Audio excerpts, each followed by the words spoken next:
그러니까 이제 그 우리가 이제 4월 8일 대목을 한 뒤에 이제 학교 교인이 들어왔는데, 예.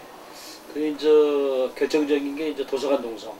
예. 물론 이제 시위도 굉장히 했지만, 시위도 뭐 3월 30일에 하고 7, 8일 동안 계속 한 것도 있지만, 저 도서관에 한 500명 이상 들어가가지고 밤새 이렇게 1박 2일 이렇게 계속 연속적으로 한 경우가 그 당시 73년도부터 5년도까지는 없었을 거예요. 없었다고. 그러니까 이제 워낙 이제 그 박정희 그 당시 이제 뭐 수경사 이렇게 해가지고 이제 71년도 사이가 안 좋았는데, 이제 고대가 항상 이게 학생운동 불을 붙인다.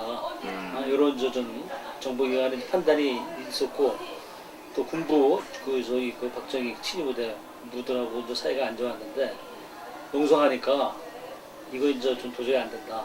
그러니까 그 아마 농성 중앙도서에서 농성 한 500명 이상이 농성 밤새 함께 아마 이제 그렇게 학교 주인 침수시키는데 주연 좀 판단의 계기가 됐던 것 같아요.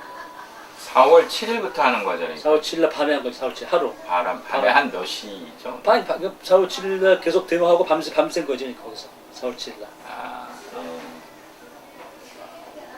밤새서 한 500명이 농성하고 4월 8일 또 데모하고 그리고 이제 군대 들어온 거니까. 그때 일반 학우들까지 합하면, 그러니까 뭐 절정기일 때 한 얼마나? 그러니까 그 당시 학교 총 아마 그 정원이 내가 보기엔 한 8, 9천밖에 안 될 것 같은데. 예.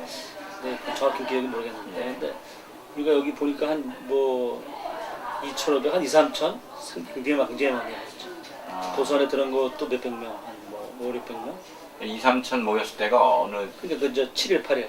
그러니까 3월 30일이 한 1,500, 1,000에서 한 2,000 사이 한 1,500 정도 됐을 거고.